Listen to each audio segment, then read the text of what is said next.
Ils sont 11 millions en France à s'occuper au quotidien d'un proche en perte d'autonomie en raison de son âge, d'une maladie ou d'un handicap. L'aidant est celui qui aide.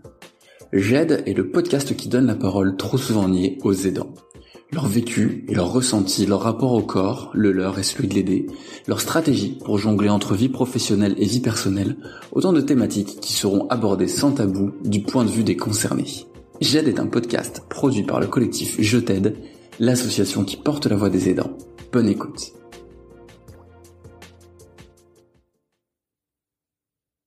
Sarah est aidante de son frère, Rafik Arabat, athlète de haut niveau en haltérophilie handisport et également président d'Entraide, une association qui aide les personnes en situation de handicap. Sarah et Rafik font partie de la campagne d'affichage du collectif Je t'aide, intitulée « Aider ne devrait plus être un combat ». Découvrez leur récit. Bonjour, je m'appelle Rafik Arabat, je suis athlète de haut niveau en haltérophilie handisport. Je suis une personne en situation de handicap paraplégique depuis la naissance. Bonjour, je m'appelle Sarah, j'ai 24 ans, je suis l'aidante de mon frère Rafik. Je suis éducatrice dans la vie de tous les jours et je travaille aussi bénévolement dans une association humanitaire. Je suis une personne donc en situation de handicap qui a une maladie qui s'appelle le spina bifida. Donc c'est une maladie d'origine congénitale qui veut dire en latin épine fendue en deux. Il y a que les membres inférieurs qui ne fonctionnent pas, mais pour cela j'ai quand même besoin d'aide à domicile et dans la vie quotidienne. Pour moi le plus important c'est d'avoir une aide à domicile pour le ménage, pour m'aider sur les rangements, sur les courses, sur les déplacements aussi, parce que je me déplace énormément, donc que ce soit pour des rendez-vous médicaux ou autres, j'ai besoin d'aide et d'être accompagné donc par ma petite sœur Sarah. Dans la vie de tous les jours, c'est vrai que je suis la personne qui est le plus proche de lui par rapport à à sa vie quotidienne, c'est-à-dire que je l'accompagne dans différents rythmes de la vie, c'est-à-dire à la maison, que ça soit pour son ménage, donc s'il a besoin de courses, sur des rendez-vous, accompagné dans des rendez-vous médicaux. En règle générale, c'est un appel. C'est un petit appel le matin. Donc il m'appelle, Sarah, ça commence tout doux, oui Sarah, est-ce que tu vas bien? Et par la suite, Sarah, tu sais que j'ai besoin de toi aujourd'hui, donc ça commence toujours comme ça. Et du coup il me dit à peu près, donc c'est soit de l'administratif, soit des grosses courses. Donc là récemment c'était beaucoup par rapport à son déménagement qui a été fait, donc c'était plus il me faut des meubles, il faut ci, il faut ça, donc c'était un peu de l'organisation. Après en règle générale c'est vrai que c'est un peu compliqué pour moi parce que j'ai à côté je suis animatrice éducatrice, donc du coup essayer d'avoir un rythme entre aider mon frère et mon côté professionnel, donc ça bascule de temps en temps, donc je dois prendre soit des jours de repos, soit à midi quand je vais manger, donc quand j'ai un petit temps je vais l'aider, mais en règle générale c'est vrai que je suis là pour toi. Faut savoir aussi que le plus important c'est d'avoir du relationnel et d'avoir des personnes autour de soi qui nous accompagnent tout au long de notre vie, si je puis dire, parce que ma petite sœur elle m'aide énormément dans la vie quotidienne, mais après en dehors de ça aussi j'ai des amis qui m'aident aussi énormément pour sortir, pour des courses, dès que j'ai besoin aussi, dès que ma sœur n'est pas disponible, je fais appel à eux s'ils sont. En fait, tout est une question de disponibilité. Et en fait, on essaie de s'arranger comme ça. Dès qu'il y a une disponibilité quelconque, il y a quelqu'un qui passe pour m'aider, pour faire ça ou pour faire ça.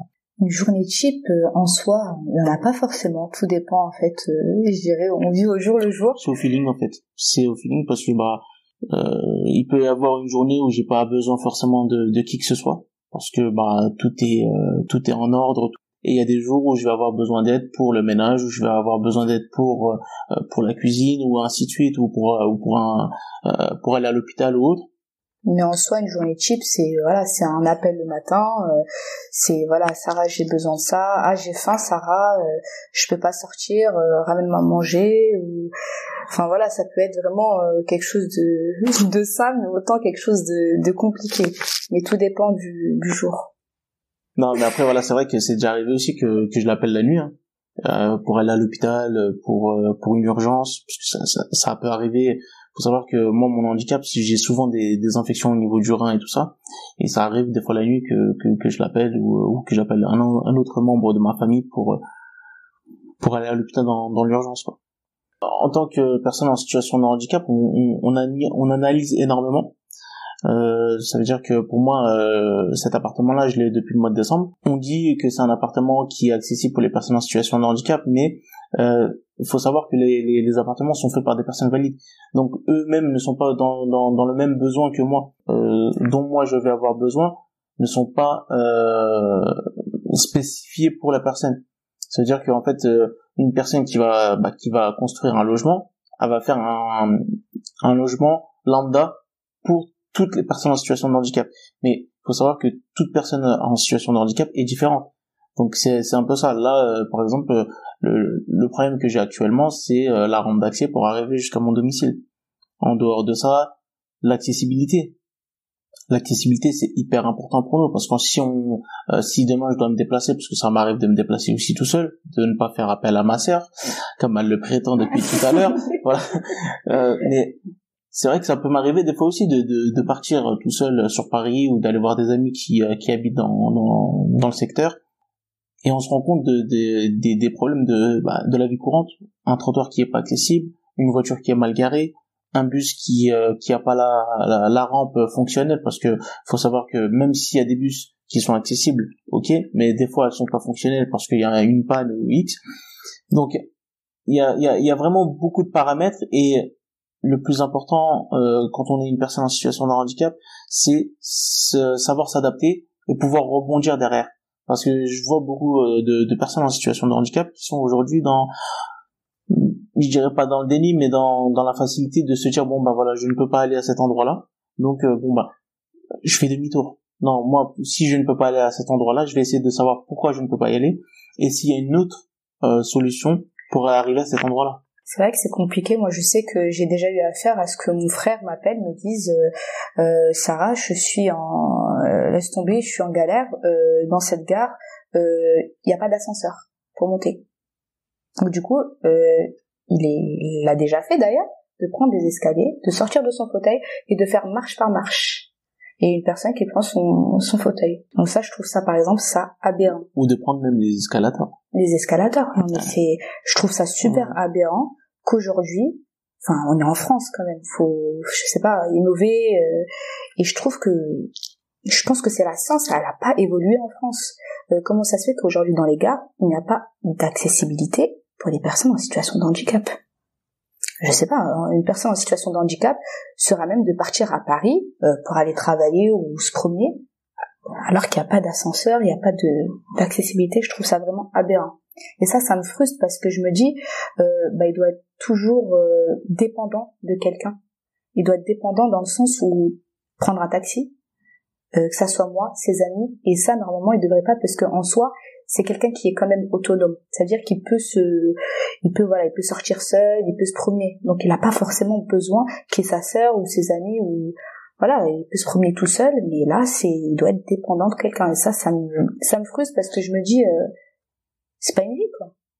En fait, pour moi, c'est une sécurité de savoir que quelqu'un est au courant que je suis à tel endroit. Pourquoi? Parce que tout simplement, supposons que je sois à Paris, à telle station, si je sais que le RER il a un problème, ça m'est arrivé il y a à peu près 2-3 mois de ça, et j'étais coincé à Châtelet parce qu'il y avait un incendie. Donc comment faire? À Châtelet, il est 23h30, les Uber 75 €, c'est pas donné, parce que voilà, il faut pouvoir les payer en sachant qu'on a d'autres choses à payer derrière. Comment faire? On tient au courant la famille avant. On est obligé, parce que les choses de la vie, en fait, on peut pas prévoir. Moi, ça m'est déjà arrivé de faire Châtelet, gare d'Austerlitz en fauteuil. Et ça m'est déjà arrivé de prendre un bus en me levant de mon fauteuil, pour la simple et bonne raison parce que la rampe n'était pas n'était pas fonctionnelle. Donc il y a plein de petits trucs qui font que aujourd'hui une personne en situation de handicap, elle se retrouve 2 fois plus en handicap par rapport à ce problème d'accessibilité. Moi, ça m'alourdit d'un point de vue psychologique, mais aussi dans mon train de vie psychologique, parce que en fait ça me frustre. Je me dis moi depuis le décès de ma mère, c'est vrai que c'est-à-dire j'ai ce petit côté mère, je dirais, maternelle, où je ressens énormément mon frère, ce qu'il a mangé, est-ce qu'il est parti, est-ce qu'il est bien arrivé à cet endroit-là. Et du coup, par la suite, en fait, ça me frustre de savoir que d'un point A à un point B, que le trajet n'a pas été fait correctement, ou bien qu'il s'est passé quelque chose, ou bien il se fait un trajet pendant une longue période, les tramways étaient en dysfonctionnement. Du coup, il devait faire de la Courneuve Drancy en fauteuil. Donc ça me frustre parce que des fois, malheureusement, je suis au travail. Je peux pas toujours prendre des jours de repos, je peux pas toujours m'absenter, donc du coup ce qui fait que ça a un impact. Et aussi je sais que lui aussi il se met à ma place, il me dit bon je vais laisser un peu tranquille Sarah, donc c'est pas vrai. Et moi en fait je suis c'est vraiment pas vrai. Alors dès que j'ai un truc derrière la tête, je l'appelle parce que je sais que qu'elle me refusera pas et que si elle le peut, elle se libérera par tous les moyens, parce que c'est déjà arrivé qu'elle soit à son travail ou autre et qu'elle puisse partir pour une raison de santé par exemple, parce que je peux très bien appeler les pompiers, je peux très bien appeler le SAMU, Non mais c'est Sarah en fait, c'est les pompiers, si vous voulez, en fait, il y a pas mieux que d'être accompagné de sa famille. Et aujourd'hui, il y en a, ils ont pas cette chance-là. Moi, j'ai cette chance de pouvoir être dans un cocon familial où tout le monde m'accompagne et tout le monde entre guillemets m'aide. Donc voilà, c'est un peu la chance que j'ai. Après, sur l'aspect du handicap, et c'est un peu ce que je revendique aujourd'hui, c'est l'accompagnement. Aujourd'hui, les personnes en situation de handicap, dès qu'elles arrivent à 18 ans, on les laisse à l'abandon, que ce soit à travers le médical ou que ce soit à travers de la vie quotidienne. Aujourd'hui, comment rédiger un dossier MDPH, comment avoir des subventions pour se payer un fauteuil, parce qu'il faut savoir qu'un fauteuil, ça coûte relativement cher. Le mien, il coûte 5 000 euros. Ah ouais. Et ça peut monter jusqu'à des 10-15 000 euros. Donc aujourd'hui, si je m'étais pas renseigné, si je m'étais pas informé auprès des associations, auprès des personnes autour de moi qui sont en situation de handicap, pour savoir comment faire pour avoir ce dossier-là, avoir ci ou avoir ça, j'aurais payé ces fauteuils-là de plein pot. Pourquoi je vous dis ça? Parce que mon père, il a vécu cette situation-là étant plus jeune.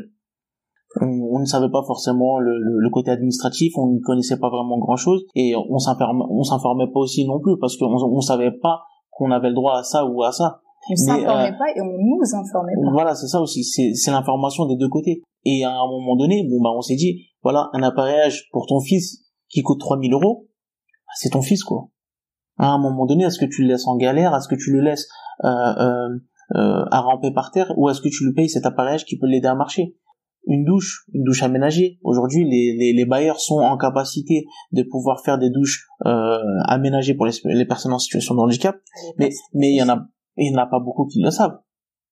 Donc il y a plein de petits paramètres comme ça que je pense qu'on devrait plus informer les parents et les aidants pour avoir une vie plus zen et plus cool en fin de compte. C'est vrai que je reviens sur ce qu'il dit mon frère concernant le manque d'information. Le manque d'information, je trouve ça vraiment aberrant que aujourd'hui les personnes en situation de handicap qui ont énormément de droits ne puissent pas être accompagnées dans leur vie au quotidien. C'est-à-dire quelque chose de banal, comme disait mon frère, comment remplir un dossier MDPH.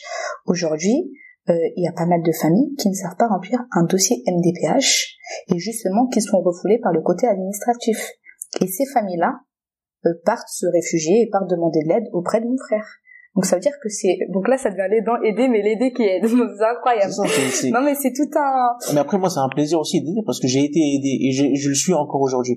Mais j'ai envie de dire, on a besoin de s'entraider entre nous, parce que si on attend auprès des autres, on n'y arrivera jamais. Mais le plus important, c'est que les choses elles soient faites.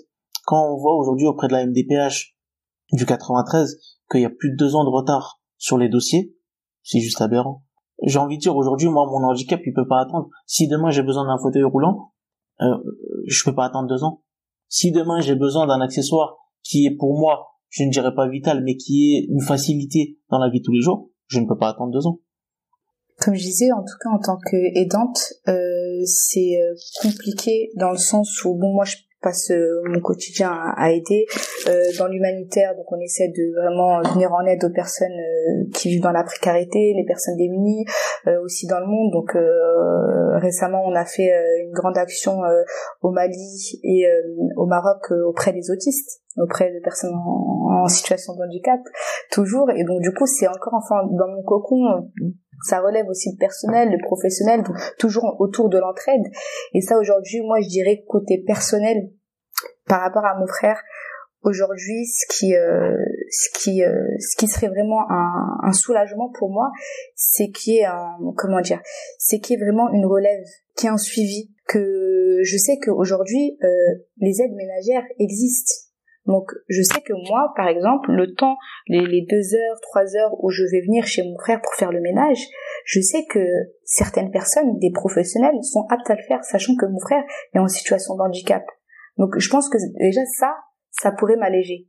Ça pourrait m'alléger. Je sais qu'aussi, il y a des espèces d'aides auprès de la CAF pour les déménagements.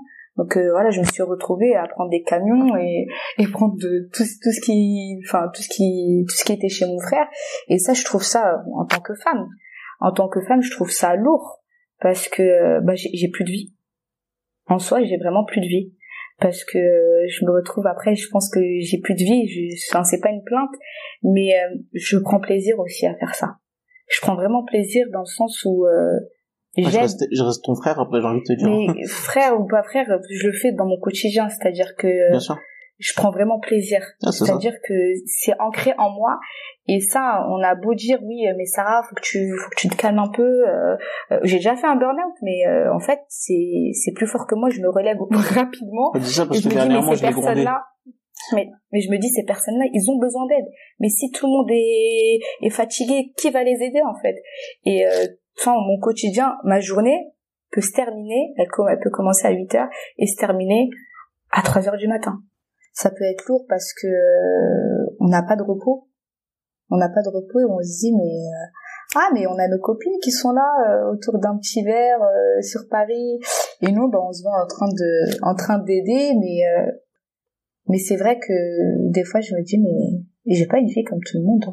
Et d'ailleurs, mon entourage me dit, mais Sarah, c'est quand que tu te reposes? J'avais fait un burn-out à une période où j'étais vraiment épuisée, où je faisais de grandes journées par mon travail. Donc du coup, avec mon travail, j'enchaînais directement l'humanitaire. Après, j'avais mes petites tâches ménagères à moi. J'avais ma famille aussi.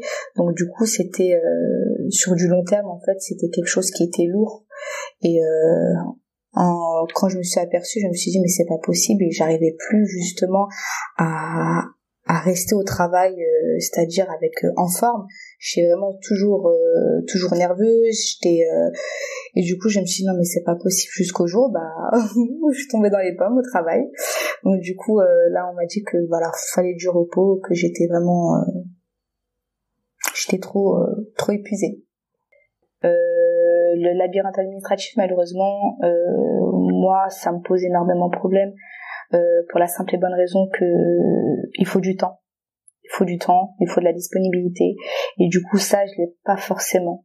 Je l'ai pas forcément parce que, c'est pas comme si on me demandait, oui, Sarah, pas comme si mon frère me demandait, oui, Sarah, fais-moi des courses. Donc je sais, en 45 minutes, 1 heure, ces courses sont faites, je les dépose. Sauf que l'administratif, c'est tout un procès, je dirais, dans le sens où faut qu'on prenne des jours de repos. Donc c'est-à-dire ça empiète aussi sur notre vie professionnelle. Faut qu'on se déplace. Donc une fois qu'on se déplace, il y a toute une problématique qui se retrouve autour de l'administration. Donc il y a toujours un papier qui manque, donc le dossier est incomplet, donc on revient, donc ça veut dire que c'est un autre jour qu'on doit reprendre supplémentaire.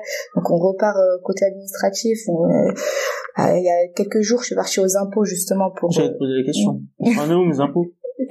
Pour une problématique au niveau des impôts, et je sais que ça me prend du temps parce que il y a toujours un problème et ils sont pas forcément à l'écoute et dans l'accompagnement. Et j'ai beau être dans ma vie dans l'administration, mais il y a des choses que je ne gère pas malheureusement. Et ça, faut être réaliste là-dessus. Je ne gère pas tout. Et heureusement d'ailleurs, parce que ça serait une problématique pour moi de tout gérer. Mais je sais que côté administratif, c'est quelque chose qui prend énormément de temps. Les impôts, récemment, je sais qu'ils ont fait une erreur auprès de mon frère. Et ça, c'était pas possible donc à gérer. Donc j'ai essayé de gérer. Je me suis déplacée. Donc on me dit oui, mais il manque un papier. Je repars poser le papier. Oui, mais c'est votre frère, il faut qu'il vienne. Mais excusez-moi, mais c'est une personne qui est en situation de handicap. Donc je repars, les impôts sont fermés. En fait, c'est vraiment il faut vraiment de la disponibilité, du temps, et ça, malheureusement, pour une personne qui travaille, pour une personne qui a une vie à côté aussi, c'est vraiment pas possible. Pour moi, c'est le plus gros poids dans ma tête. Parce que je sais que l'administratif, ça te poursuit jusqu'à la fin de ta vie.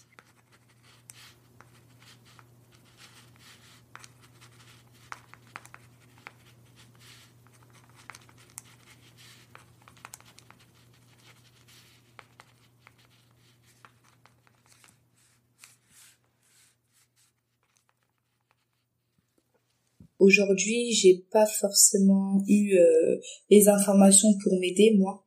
Pour ma part, je pense que moi, honnêtement, on m'a laissé dans la nature et j'ai trouvé le chemin moi-même. C'est-à-dire que je me suis dirigée je me suis renseignée, je me suis informée, quitte à être vraiment lourde auprès de certaines personnes, mais je revenais souvent, on m'a posé des questions. Oui, mais comment ça se fait que voilà, je peux pas faire ça alors que mon frère a le droit. Enfin voilà, c'est tout un cheminement, mais je sais que pour moi, j'ai pas été forcée. Enfin, je ne suis pas aidée. Je ne suis vraiment pas aidée. J'aide, mais je ne suis pas aidée. Et il y a pas cette reconnaissance. Il n'y a pas cette reconnaissance justement de l'État envers les personnes qui aident. Parce que tout ce qu'on fait, je pense que il y a des aides ménagères qui doivent être là, je prends leur place. Il y a je dirais, des taxis, des personnes qui peuvent t'accompagner forcément, je prends leur place. Donc il y a un peu tout et je me dis, mais ça devrait pas. Ça devrait pas. Leur place, tu fais le travail à leur place. Je fais leur travail et du coup ça c'est une problématique dans le sens où je me dis on devrait pas prendre la place de certaines personnes qui ont cette profession. Je pense que chacun sa profession aujourd'hui. Comme je dis, c'est mon frère, je l'aide, mais il y a des choses non, ça devient trop et je me dis ça relève pas de moi Sarah. C'est-à-dire que moi je vais pas faire plus que ma capacité. Et ça, des fois, c'est réel. Et quand il va me demander quelque chose, je dis, mais franchement, je peux pas, je ne sais pas faire. Enfin, c'est bien d'aider, mais au bout d'un moment, il y a je ne peux pas, et il y a je ne sais pas faire. Et le je ne sais pas faire, ça me frustre parce que faut le sortir de la bouche. Et ça, on a vraiment du mal à le dire. Mais, au bout d'un moment, je ne sais pas faire. Et donc, du coup, ce qu'il fait, c'est qu'il se redirige vers quelqu'un d'autre. Et ça s'appelle, je dirais pas je délègue, mais c'est vraiment ça en fait. Il revoit une autre personne pour demander de l'aide, mais après va savoir si cette personne t'aide vraiment quoi. L'aidant au quotidien, c'est un combat. Avec le temps, c'est elle qui se retrouvera à être aidée. C'est lourd et c'est dur à voir parce qu'il y a des choses que tu vois faire et que tu sais que c'est pas comme ça on les fait, mais tu te dis en fait comment dire, comment elle est pas formée, elle sait pas forcément ce qui se passe à travers le handicap. Donc à un moment donné, voilà, avoir une personne qui est formée sur le handicap et qui puisse elle avoir cette technique pour aider. Mais c'est vrai qu'une personne lambda qui aide, elle-même se retrouve à être aidée avec le temps pour des douleurs de dos et ainsi de suite. C'était le récit de Sarah et Rafik Arabat. Vous pouvez suivre les préparations de Rafik Arabat pour les Jeux paralympiques de Tokyo en 2021 sur sa page Facebook. J'aide est un podcast produit par le collectif Je t'aide, l'association qui porte la voix des aidants.